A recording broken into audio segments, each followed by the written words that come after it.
कामचोर काहिल गधा। पुराने जमाने की बात है, एक ताजिर था जो शहर से दूर एक गांव में रहता था। वो तिजारत के लिए रोजाना शहर जाता और मुख्तलिफ अशिया की खरीदो फरोख्त किया करता।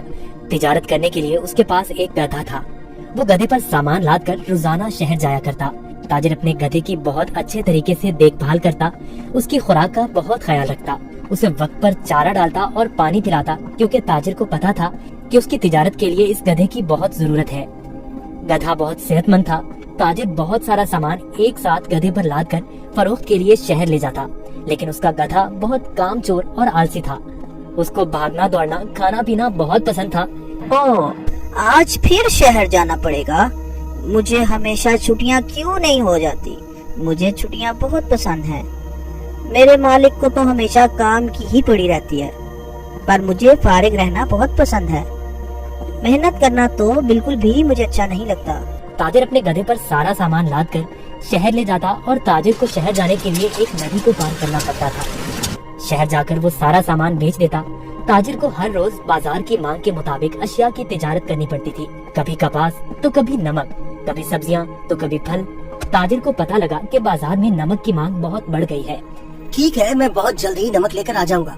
उसने अपने गधे पर 4 बोरियां नमक की लादी, पर उसको मालूम हो गया कि 4 बोरियों का वजन काफी ज्यादा है। ओहो, मेरा गधा इतना वजन नहीं उठा सकता। इसका वजन थोड़ा कम करना पड़ेगा, यही ठीक रहेगा। उसने गधे की पीठ से एक बोरी उतार दी, फिर भी गधा आगे जाने के लिए तैयार नहीं था। ताजिर को अपने गधे का तो बहुत ख्याल था, पर उसको अपने गधे का पता था कि वो बहुत कामचोर और आलसी है। उसने एक छड़ी गधे की पीठ पर मारी और उसे बाजार ले जाने की कोशिश करने लगा।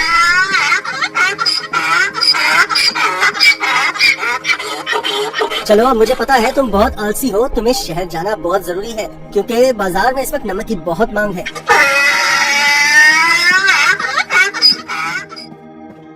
ताजिर ने सारा नमक फरोख्त कर दिया।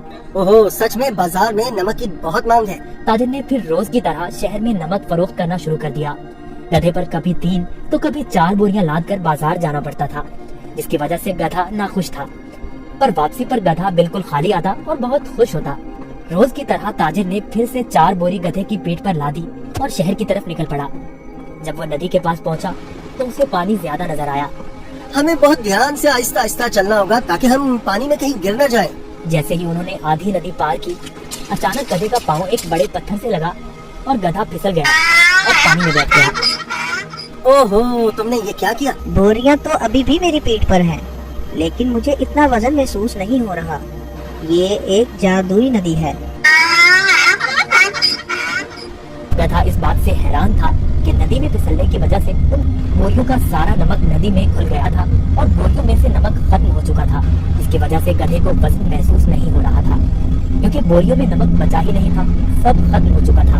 ओहो, मेरी सारी मेहनत जाया हो गई। मैं शहर जाकर क्या करूँगा? सारा नमक तो बह गया है। शुक्र है खुदा का, मेरा गधा तो सही सलामत है। गधे को कुछ नहीं हुआ। अब शहर जाने का कोई फायदा नहीं, मुझे अब घर जाना चाहिए। वाह, कोई वजन भी नहीं और काम भी नहीं। ये तो कमाल की नदी है। फिर अगले दिन ताजिर ने 4 बोरियां गधे की पीठ पर लाद दी और शहर की तरफ निकल पड़ा।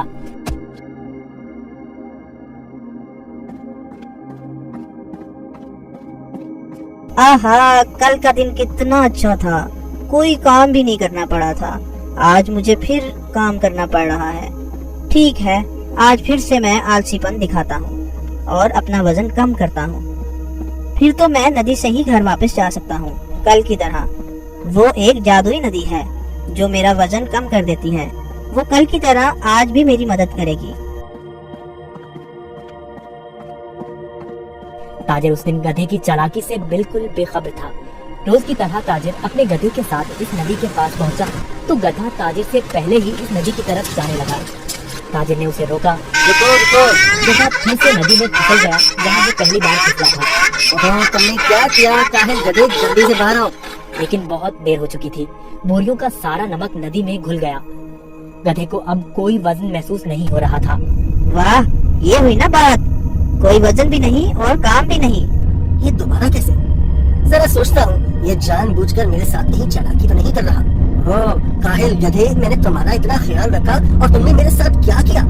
इसे घर वापस ले जाता हूँ। मुझे पता है, अब देखो मैं तुम्हें कैसे सबक सिखाता हूँ। गधे ने सोचा, मैंने काम चोरी का ये अच्छा तरीका ढूंढा है, पर ताजिर का तो आज कुछ और ही जहन था। अगले रोज ताजिर ने गधे की पीठ पर 6 बोरियां रुई की लाद दी, लेकिन गधे को थोड़ा सा भी वजन महसूस न हुआ।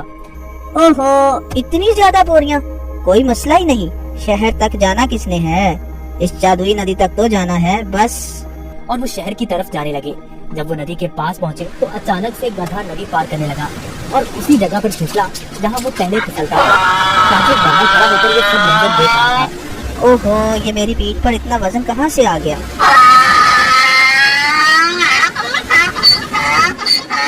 ताजिर बहुत समझदार आदमी था, उसको पता चल गया कि उसका गधा जानबूझकर ये सब उसके साथ कर रहा है। इसलिए ताजिर ने इस दफा बोरियों में नमक के बजाय रुई भर दी थी। जैसे ही गधा नदी में फिसला तो रुई ने पानी जज्ब कर लिया और गधे की पीठ पर वजन ज्यादा हो गया। हाँ, तुम मुझे इतने दिनों से बेवकूफ बना रहे थे। तुम्हारी इस हरकत से मेरा बहुत नुकसान हुआ है। तुम्हें इस बात का अंदाजा भी है क्या? अब तुम इसी तरह बोरियों के साथ घर जाओगे।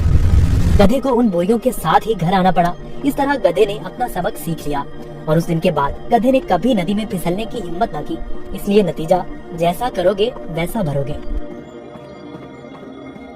अगर आपको हमारी वीडियोस अच्छी लगी हो तो इसको लाइक करें, शेयर करें और हमारे चैनल को सब्सक्राइब करें। शुक्रिया।